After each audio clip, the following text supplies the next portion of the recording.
আসসালামু আলাইকুম রহমতুল্লাহ। সম্মানিত ভাই ও বোনেরা, যারা জীবনে অনেক নামাজ ছেড়েছেন, কাজা করেছেন, নামাজে ভুল করেছেন, এখন চাচ্ছেন এই ভুলগুলো শুধরাতে, কারণ নামাজের হিসাব পরকাল আল্লাহ তাআলা নেবেন। আপনারা জানেন নামাজ হবে জান্নাতের চাবি। তো নামাজ হলো মূল বিষয়। তো নামাজ ঠিক তো জান্নাত, নামাজ বেঠিক তো জাহান্নাম। সোজা হিসাব আপনিও জানেন, আমিও জানি একজন মুসলিম হিসাবে। কিন্তু অতীতে তো ভুল করে ফেলেছি আমরা। আপনি হয়তো অতীতে নামাজ পড়েন নাই, অনেক কাজা করেছেন, বা নামাজ পড়েছেন, এদিক সেদিক মন দিয়েছেন। নামাজে কত রকমের কত ধরনের যে ভুল আমরা করেছি অতীতে, তো এগুলো তো আল্লাহ তাআলা দেখেছেন, ফেরেশতারা তো লিখেছেন, ঠিক না? তো এগুলো আমাদের ক্ষমা করাতে হবে।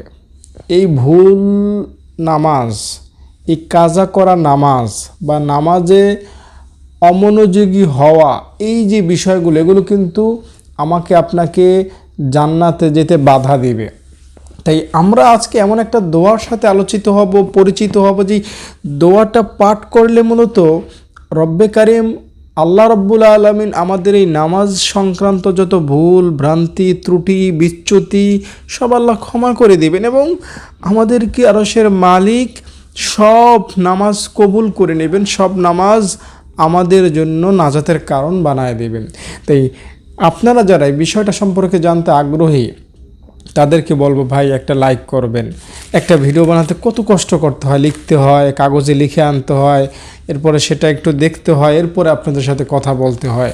তো অনেক কষ্ট করে ভিডিও বানাই, অনুগ্রহ করে পূর্বক একটা লাইক করবেন, কমেন্টে আমিন লিখবেন। দর্শক, আপনাকে জানাই, আপনাকে শোনাই, আপনাকে একটা মেসেজ দিয়ে রাখি, তা হলো আমাদের আল্লাহ হলেন অত্যন্ত কারীম। আমার মেয়ে, ছোট্ট মেয়ে, যদি আমার এই মোবাইলটা ঠাস এভাবে ফেলে দেয়, এটা আমার কাছে অনেক দামি, কিন্তু আমার মেয়ে যখন এটা ফেলে দেয়, অবুঝ বাচ্চা, আমি কিন্তু আমার মেয়েকে গালি দেই না। আমি ভাত খেতে বসেছি, দেখা যায় হাঁটতে হাঁটতে হাঁটতে হাঁটতে জুতা পাও দিয়ে আমার প্লেটের উপরে দিয়েছে প্লেটের উপরে দিয়েছে পাড়া। তো ভাত নষ্ট, কিন্তু আমি আমার মেয়েকে কিন্তু গালি দিই না, বকা দিই না, থাপ্পড় দিই না, কারণ ও অবুঝ বাচ্চা। হ্যাঁ, আমি ঘুমিয়ে থাকি, অনেক সময় মোবাইল ধরে এদিকে ওদিকে মারে, চোখে ব্যথা পাই, মাথায় ব্যথা পাই, বুকে টেনে নেই, বোঝে না। তো সবাই নিজের অবুঝ বাচ্চার ক্ষেত্রে কিন্তু এমনটাই করে। দেখা যায় ঘরে একটা বড় আলমারি আছে, আয়না দিয়েছে ভেঙে, নিজের অবুঝ বাচ্চা কি করবে, ঠিক না? তো অবুঝ বাচ্চা ভেঙেছে, কিচ্ছু করার নাই, মা বকলে বাবা বুকে টেনে নেয়, বাবা তো বকেই না সহজে। তো এই হলো বাবা মার পরিচয়। তো আল্লাহ তাআলার পরিচয় কেমন? আমার আল্লাহ অত্যন্ত দয়ালু, আমার আল্লাহ অত্যন্ত কারীম। ওই কারীম আল্লাহ, ওই দয়ালু আল্লাহ, আমি কিভাবে আপনাকে ব্যক্ত করব কথাটা ভাই? এত আল্লাহ ভালোবাসেন বান্দাকে, এত ভালোবাসেন যে এমনটাও পাওয়া যায় যে বান্দা নামাজ পড়েও না জিন্দিগিতে, তাকেও আল্লাহ জান্নাত দিয়ে দিবেন। আপনি নামাজ হয়তো পড়েছেন, কিন্তু ভুল পড়েছেন, নামাজে ত্রুটি করেছেন, নামাজ এই সময়টা ওই সময়ে গিয়ে পড়েছেন, এক ওয়াক্ত পড়লে 3 ওয়াক্ত পড়েন না, কিন্তু নামাজের সাথে ছিলেন, নামাজিদের সাথে ছিলেন, তো আল্লাহ আপনাকে কি মাফ করবেন না? ভাই শোনেন, হাদিসে আছে একজন লোক জাহান্নাম থেকে বের হবে, সর্বশেষ তার আমলনামায় কোনো সওয়াব নাই, কোনো সওয়াব মানে সে কোনো দিন নামাজ পড়ে না। একদম সোজা বাংলায় বলে দিলাম, জান, সে কোনো দিন নামাজ পড়ে না, কোনো দিন রোজা রাখে না, সে কোনো দিন 2 টাকা দান করে না, শুধু নামে মুসলমান ছিল।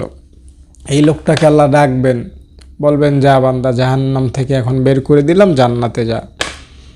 ওই বান্দা জান্নাতে যাবে, দেখবে জান্নাত ভরা, সে আল্লাহর কাছে দৌড়ে আসবে, আল্লাহ তুমি আমারে জান্নাতে দিলা, কিন্তু জান্নাত তো ভরা, জান্নাতে তো জায়গা নাই। তো আল্লাহ তাআলা এই কথা শুনে আল্লাহ বলবেন, বান্দা, আমি যদি দুনিয়ায় যে তুমি ছিলা ওই দুনিয়ার 10 গুণ সমপরিমাণ একটা জান্নাত তোমাকে দিয়ে দেই, তাহলে কেমন হয়? তো এই বান্দাটা আল্লাহর কি করবে জানেন? আল্লাহ, আপনিও বুঝি মস্কারা করেন, আপনিও বুঝি ঠাট্টা করতে জানেন, আমাকে আপনি জাহান্নাম থেকে বের করেছেন, জান্নাত দিবেন না বললেই তো হয়। আমার সাথে মজা করতেছেন আপনি? আমাকে এই দুনিয়ার 10 গুণ সম পরিমাণ জান্নাত দিবেন? মানে ওই লোকটার বিশ্বাসই হবে না। ওই লোকটা মনে করবে যে আল্লাহ মজা করতেছে, আল্লাহ তার সাথে মস্কারা করতেছে। তো এই কথা নবীজি যখন বলছিলেন সাহাবীদের সাথে, নবীজিও হেসে দিয়েছিলেন। তো এই লোকটা এত বড় জান্নাত পেয়ে যাবে, হয়তো সে জাহান্নামে কিছু সময় ছিল। একটা কথা আমার এইমাত্র মাথায় ঢুকলো বা স্মরণ হলো, পুরানো কথা, সেটা আমি আপনাকে বলি। জাহান্নামে কিন্তু অনেক সময় থাকতে হবে আপনাকে যদি গুনাহ নিয়ে মরেন। তবে যারা কাফের বা বেঈমান তাদের সাথে যদি একটু তুলনা করেন, তাহলে আপনার জাহান্নামে থাকার সময়টা 1 সেকেন্ডও না। হ্যাঁ, দায়িত্বের সাথেই বলছি। যারা বেঈমান কাফের, আল্লাহকে মানে না, জানে না, আল্লাহকে স্মরণ করে না, অবৈধ যারা অন্য ধর্ম মানে, তারা জাহান্নামে যেই পরিমাণ বা যত সময় ধরে জাহান্নামের শাস্তি ভোগ করবে, তাদের শাস্তির তুলনায়, তাদের সময়ের তুলনায় আপনার জাহান্নামের সময় 1 সেকেন্ডও না। চাই আপনি যত গুনাহ নিয়ে মরেন, আল্লাহ আপনাকে জাহান্নামে যদি দিয়েও থাকে, আরে ভাই আপনাকে জাহান্নামে দিবেন কেন? ও মা, আপনাকে আল্লাহ তাআলা জাহান্নামে দিবেন না? আপনি একজন মুসলিম না? একজন মুসলমানের জন্য জাহান্নামে যাওয়াটা অনেক কঠিন, কোনোদিনও সম্ভব না। এই জমিনে দাঁড়ায়া আপনি যদি আসমানের চন্দ্র ধরতে চান, সম্ভব হবে? আপনি মুসলিম হয়ে আপনি জাহান্নামেও যাইতে পারবেন? এটা অসম্ভব, পারবেন না। আপনাকে জান্নাতেই যেতে হবে। আপনার গুনাহ আপনাকে জাহান্নামে নিতে পারবেন ইনশাআল্লাহ। তাই আপনাকে আমি বলি, আল্লাহ রাব্বুল আলামিন বান্দাকে অনেক ভালোবাসেন, অনেক মানে বিশাল ভালোবাসেন। ওই আল্লাহর কাছে আপনার নামাজ না পড়ার গুনাহ বা নামাজে ভুল করেছেন সেই কথা বলেন, আল্লাহ মাফ করে দিবেন। আল্লাহ সব নামাজ কবুল করে নেবেন। বুঝতে পেরেছেন? আপনি হতাশ হয়েন না, ভয় পায়েন না। রব্বে কারিম মহান আল্লাহ তাআলা বান্দাকে জান্নাত দিবেন সামান্য সামান্য উসিলাতে। যেমন বাইজিদ সম্পর্কে শোনা যায়, আমি একটা বইতে পড়েছিলাম বাইজিদ বুস্তামি সম্পর্কে, যে তিনি তো অনেক বড় হুজুর ছিলেন, অনেক আল্লাহওয়ালা মানুষ ছিলেন, এটা তো আমরা জানি। কিন্তু তাকে একজন জিজ্ঞেস করলো সে জান্নাত পাইছে কেমনে, সে বলল আমি একটা প্রাণীকে দয়া করছিলাম, বিড়ালকে আমি সাহায্য করছিলাম, ওই আমলটা আল্লাহর কাছে ভালো লাগছে, আল্লাহ এই উসিলা আমারে জান্নাত দিছে। আর একজন সম্পর্কে নবীজি বলেন ওই মহিলা ছিল জেনাকার, শরীর বিক্রি করে খাইতো। এমন কিছু বেশ্যা মহিলা আছে না সমাজে, এমন বেশ্যা টাইপের মহিলা ছিল। কিন্তু একদিন একটা কুকুরের প্রতি দয়া করছে, কুকুরকে পানি পান করিয়েছে, আল্লাহ এই আমলটা পছন্দ করছেন। হাদিস অনুযায়ী আল্লাহ তাআলা তারা মাফ করছেন, তারা জান্নাত দিয়ে দিছেন। এই এই এই এই বেশ্যা মহিলা তো তো কোনোদিন নামাজ ওইভাবে পড়তো না, উপরন্তু সে নিজের শরীর বিক্রি করে খাইতো। জাস্ট একটা প্রাণীর প্রতি দয়া করেছে, আল্লাহ খুশি হয়েছেন, তাকে আল্লাহ জান্নাত দিয়ে দিয়েছেন। তাই ওই দয়ালু আল্লাহ এখনও আছেন। হ্যাঁ, আপনাকে আমি বলি, আল্লাহ তাআলা যদি হিসাব নেন তাইলে তো কেউ জান্নাতে যাওয়ার যোগ্যতা রাখে না, কেউ না, নবী রাসূল ছাড়া।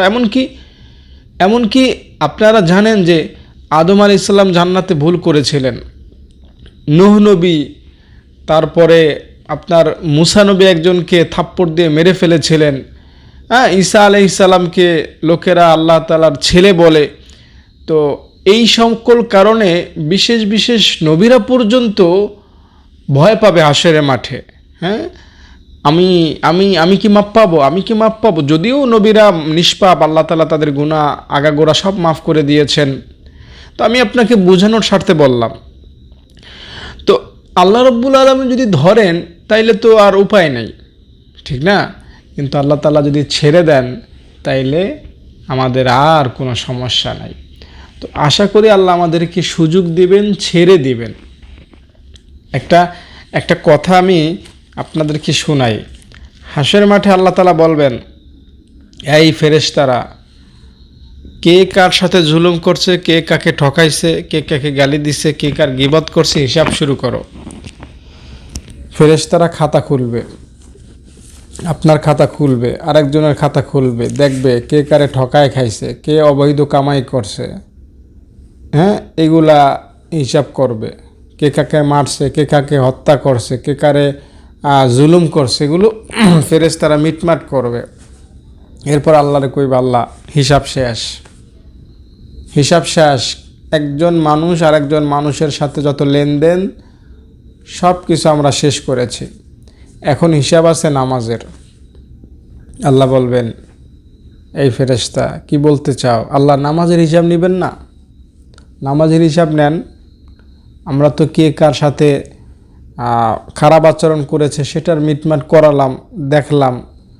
এখন নামাজের হিসাব আপনারটা আপনিই নেন। আল্লাহ কি বলবেন জানেন?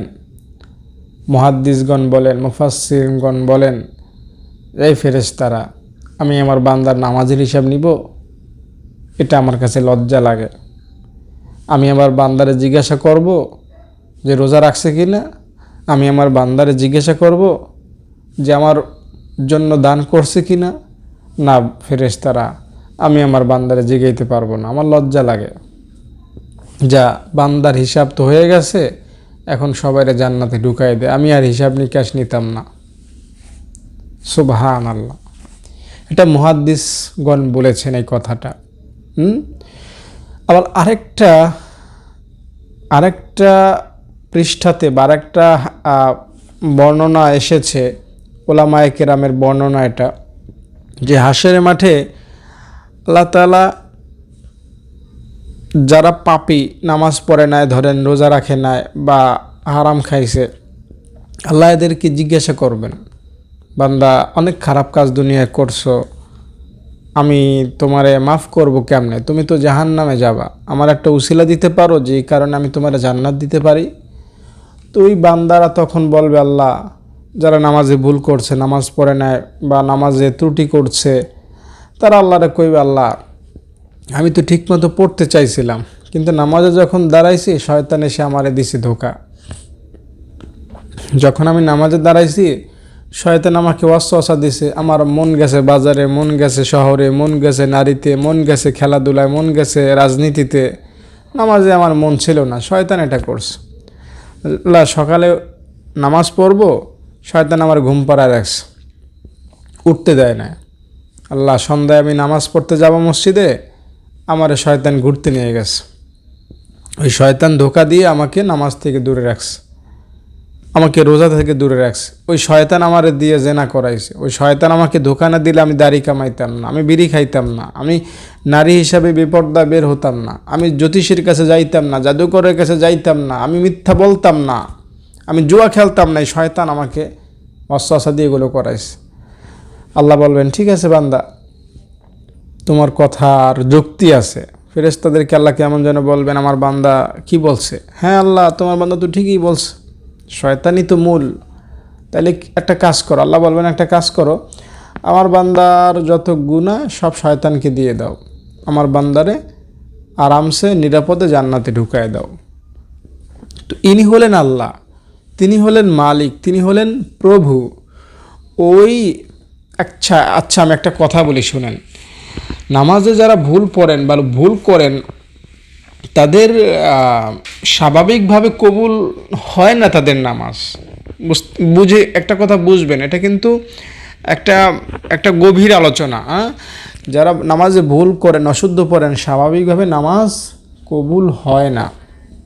এখন আপনি যদি এই রকমের নামাজ কোনো মূর্তির সামনে গিয়ে পড়েন, মূর্তির সামনে গিয়ে রুকু করেন, মূর্তির সামনে গিয়ে সেজদা দেন, যেটা আপনি মসজিদে দেন, যেটা আপনি আপনার জায়নামাজে দেন, আপনার ঘরে আপনি যেভাবে সেজদা দেন, হোক চাই না হোক, রুকু যেভাবে দেন, হোক চাই না হোক, নামাজে সূরা কেরাত যেভাবে পড়েন, হোক চাই না হোক, এভাবে বা তার অনুরূপভাবে যদি মূর্তির পায়ে গিয়ে সেজদা দেন, মূর্তিরে গিয়া রুকু দেন, দেখবেন সব আলেম ওলামাগণ আপনারা কাফের কইবে।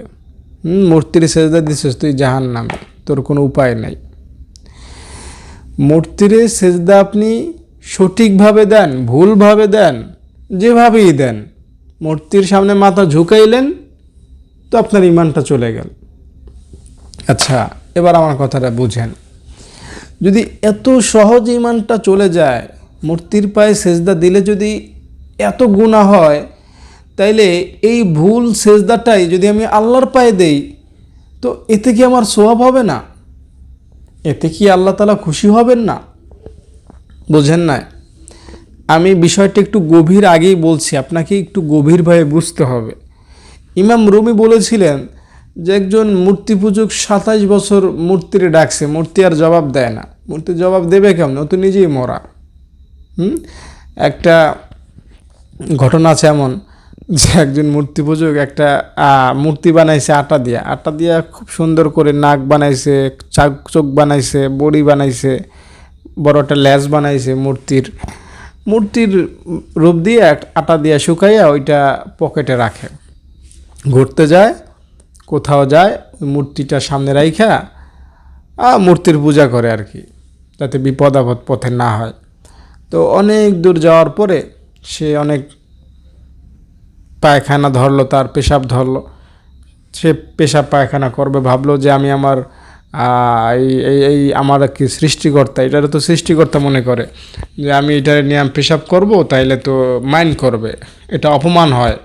তাই আমি কি করি, আমরা যেমন কোরআন নিয়ে বাথরুমে যাওয়াটা আমরা অপমান বোধ করি না, এটা ভালো না, ঠিক না, এটা ওই এরম মনে করতেছে যে এটা আমার বানাইছে, এরা নিয়ে আমি পেশাব করবো, এটা ভালো দেখায় না।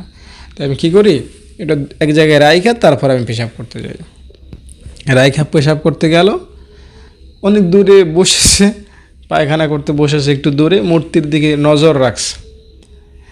একটু পরে দেখে যে একটা কুকুর এসে মূর্তি দেখে পাটা জাগাইয়া মূর্তির মুখের উপরে দিছে পেশাব করে। এটা দূর থেকে দেখেছে, দৌড় দিয়েছে, এসে তাকে ধরেছে। ধরে দেখে হায়রে মূর্তি ভিজে গেছে পেশাবে।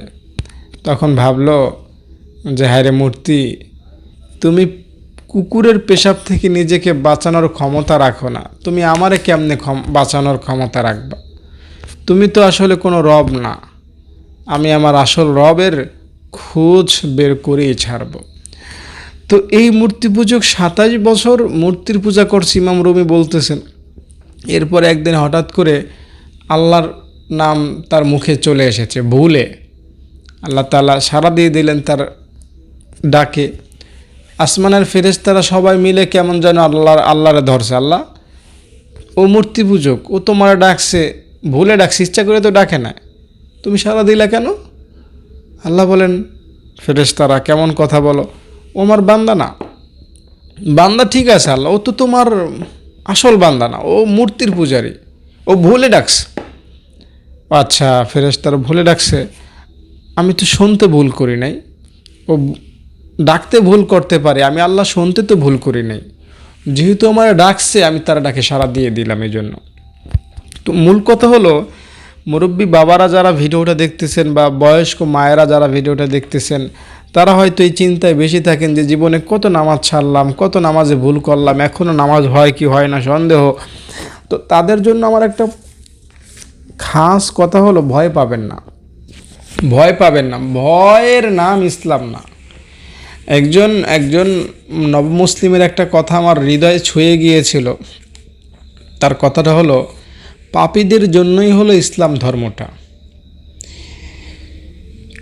দেখবেন দুনিয়াতে 700 কোটি মানুষ, এর মধ্যে 200 কোটি মানুষ হলো মুসলিম, আর সবাই অমুসলিম। তো যারা অমুসলিম তারা অনেক সময় মুসলিম হতে চায়, কিন্তু ইসলাম ধর্মে এই সকল কঠিন কঠিন বিষয় তাদের মাথায় আসে। হায়রে, মুসলিম হলে তো 5 ওয়াক্ত নামাজ পড়তে হবে, এটা তো আমি পারবো না। মুসলিম হলে তো 30 দিন না খেয়ে থাকতে হবে, এটা তো আমি পারবো না। মুসলিম হলে তো মেয়েদের সাথে কথাবার্তা বলা যাবে না, দেখা সাক্ষাৎ করা যাবে না, এটা তো আমি পারবো না। এই ভয়ে হাজার হাজার লাখ লাখ মানুষ মুসলিম হচ্ছে না, যদিও অনেক মানুষ মুসলিম হচ্ছে সেটা ভিন্ন প্রসঙ্গ। তো তিনি বলতেছেন যে এই ভয়ে মানুষ মুসলিম হচ্ছে না। তো এই নবমুসলিম বললেন যে হ্যাঁ অমুসলিম ভাইয়ারা, তোমরা যে ধারণায় আছো এটা ভুল ধারণা।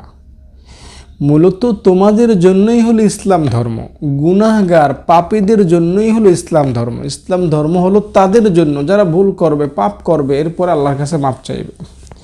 হাজারবার ভুল করবেন, হাজারবার ক্ষমা পাইবেন, লক্ষবার ভুল করবেন, লক্ষবার ক্ষমা পাইবেন, কোটিবার ভুল করবেন, কোটিবার ক্ষমা পাইবেন। এর নামই হলো ইসলাম।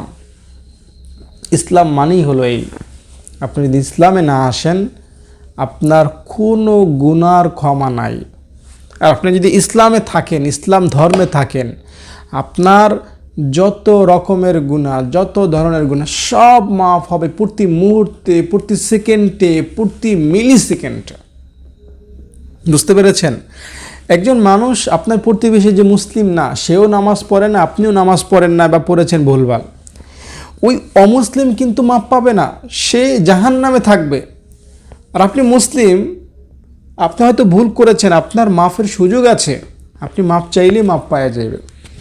তাই ভাই বোন, দর্শক শ্রোতা, যারা আমার আলোচনাগুলো শুনলেন, আপনাদের হৃদয়ে আশা করি একটু হলেও এই আন্দাজটা এসেছে যে না, আল্লাহ আমাকে মাফ করবেন, আল্লাহ আমার শাস্তি দিবেন না। তো আপনার হৃদয়ে যদি এই ধরনের উক্তি বা ভরসা আপনার দিলে এসে থাকে, তাইলে গিয়ে এই দোয়াটা কাজ করবে। ঠিক আছে? আমি প্রত্যেকটা ভিডিওতে অনেক আলোচনা করে অনেকে অধৈর্য হয়ে যান। আলোচনা করার মূল কারণটা হলো এটাই যে আল্লাহ তাআলার প্রতি মনটা নরম হওয়া। যেখানে আপনি দানা লাগাবেন, ওই জায়গাটা যদি নরম না করেন, তাইলে ওই দানাটা হবে না। আপনি একটা টপেও যদি একটা দানা লাগান, একটা গাছ লাগান, টপের মাটিগুলো শক্ত যদি হয়, উর্বর যদি না হয়, আপনার গাছ হবে না। তো আপনার মনটাও যদি উর্বর না হয়, নরম না হয়, কাদাযুক্ত মাটির মতো না হয়, তাহলে এই মন থেকে ক্ষমা খুব বেশি ভক্তি সহকারে আসবে না। এই কারণে আমি প্রতিটা দোয়া বলার আগে আপনাদের মনটা যাতে একটু নরম হয়, যাতে একটু একটু আল্লাহ তাআলার প্রতি ঝুঁকে যায়, সেজন্য এই কথাগুলো বলি। তো যাদের অন্তর মূলত নরম হয়ে গিয়েছে, তারা এই দোয়াটা এখন পাঠ করবেন। আমি দোয়াটা বলবো, তার আগে অনুরোধ করবো ভিডিওটিতে একটা লাইক করবেন আর কমেন্টে সবাই আমিন লিখবেন। যারা লাইক করলেন, কমেন্টে আমিন লিখলেন, আপনাদের জন্য দিল থেকে দোয়া রইল, আল্লাহ রাব্বুল আলামিন আপনাদেরকে ক্ষমা করে দেন। দর্শক, দোয়াটা কি? দোয়াটা হলো কালিমায়ে শাহাদা, আশহাদু আল্লা ইলাহা ইল্লাল্লাহু ওয়া আশহাদু আন্না মুহাম্মাদান আবদুহু ওয়া রাসূলুহু। এই কালিমায়ে শাহাদাতটা পাঠ করবেন। কিভাবে, কখন, কতবার পাঠ করবেন সেই নিয়মটা আমি বলবো, তার আগে একটু আল্লাহর কাছে মাফ চেয়ে নিই। চলুন। আল্লাহুম্মা আমিন। আয় রব্বুল আলামিন, অনেক ভাই বোনেরা এই ভিডিওতে যুক্ত হয়েছেন নামাজ না পড়ার গুনাহগুলো ক্ষমা পাওয়ার জন্য। আল্লাহ, আমি জানি, আমরা জানি, তোমাকে কেউ শরিক করলে, কেউ যদি সেজদা দেয় মূর্তির পায়ে, আল্লাহ তুমি তারেও মাফ করে দাও। আল্লাহ, আজকে যে 30 বছর ধরে মূর্তিকে সেজদা করেছে, সেও যদি তোমার কাছে এসে মাপ চাইয়ে, তুমি তাকেও মাফ করে দিবা। ও আল্লাহ, 100 খুনের আসামিকেও তুমি মাফ করে থাকো। ও আল্লাহ, যারা প্রতি রাতে জিনায় লিপ্ত হয়, তাদেরকেও তুমি মাফ করে থাকো। ও রব, ও আল্লাহ, আমরা একটু ভিন্ন রকমের আসামি। আমরা খুন করি নাই, আমরা জিনা করি নাই। ও রব, সারা জীবনে একবারও মূর্তির পায়ে সেজদা দেই নাই, কিন্তু আল্লাহ তোমার মহান হুকুম, নামাজ ঠিক মতো পড়ি নাই, নামাজে ভুল করেছি, নামাজে অশুদ্ধ পড়েছি। ও দয়ার মালিক, যারা এই ভিডিওতে যুক্ত হয়েছেন, নিজের নামাজ না পড়ার গুনাহগুলো ক্ষমা পাওয়ার জন্য তুমি তাদের গুনাহগুলো মাফ কইরা দাও। ও আরশের মালিক মহান আল্লাহ, কারো গুনাহ বাকি রাইখো না, কারো গুনাহ অবশিষ্ট রাইখো না। যারা নামাজ কাজা করছে আল্লাহ অনেক গুনাহ করেছে, যারা নামাজ পড়ে না অনেক গুনাহ করছে আল্লাহ। অনেক মা, অনেক বোন, অনেক মুরব্বী বাবারা আল্লাহ, তারা হয়তো নামাজ শুদ্ধভাবে পড়তে পারে নাই, যেভাবে নবীজি পড়তে বলেছেন তা মানতে পারে নাই। এখন শেষ বয়সে এসে হয়তো হতাশায় ডুবে গিয়েছে, হায় রে আমার নাতি কত সুন্দরভাবে নামাজ পড়ে, হায় রে মসজিদের ইমাম সাহেব কত সুন্দরভাবে নামাজ পড়ে, আমার নামাজ তো তার মতো হয় না। আল্লাহ, তারা হতাশায় ডুবে আছে। ও আল্লাহ, আমি তাদেরকে বলেছি হতাশ হওয়ার কিছু নাই, পাপীদের জন্যই আল্লাহ তুমি ইসলাম ধর্ম বানাইছো, যত পাপ তত ক্ষমা। ও আল্লাহ, আমরা পাপী, তুমি আমাদেরকে মাফ কইরা দাও। আল্লাহ, জীবন গেলেও ইসলাম থেকে বের হব না, না খেয়ে থাকলেও ইসলাম থেকে বের হব না। আল্লাহ, গলায় ছুরি ধরলেও আল্লাহ তোমাকে আমরা গালি দিব না, নবীকে গালি দিব না।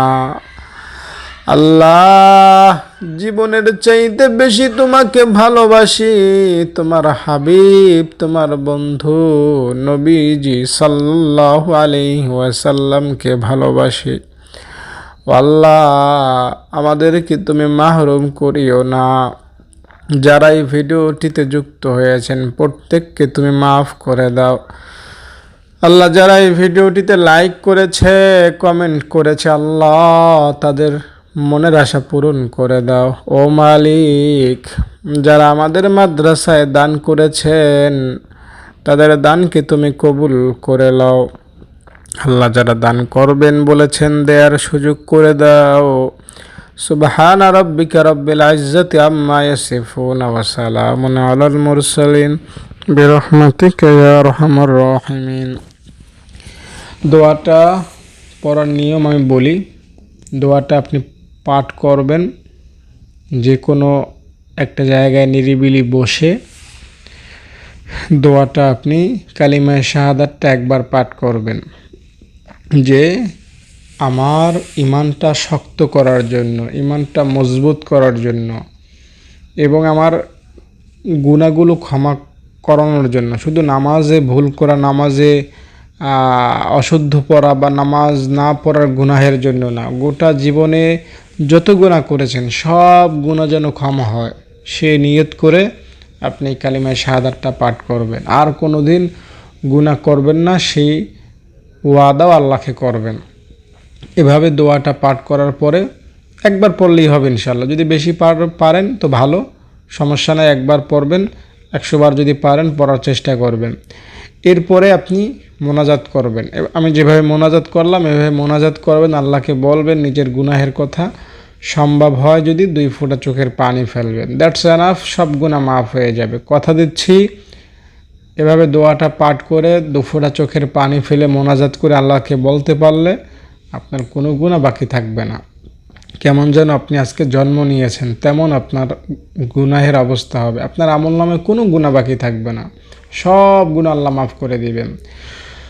ভিডিওটি শেষ করার আগে একটা পরামর্শ দিয়ে যায়, সেটা হলো নামাজ যদি আপনি বেশি কাজা করে থাকেন, সেই নামাজ যদি আপনি অনেক বেশি ছেড়ে দিয়ে থাকেন, কাজা না, আপনি ধরেন বয়স 40 বছর, আপনি 10 বছর নামাজ পড়েন না, একদমই কাজাও করেন না, 10 বছর নামাজ বিলকুল পড়েনই না, তাইলে এই 10 বছরের নামাজ যদি সম্ভব হয় আস্তে আস্তে সেগুলো আদায় করবেন, কাজা করবেন, ঠিক আছে? এটা হলো উলামায়ে কেরামের পরামর্শ।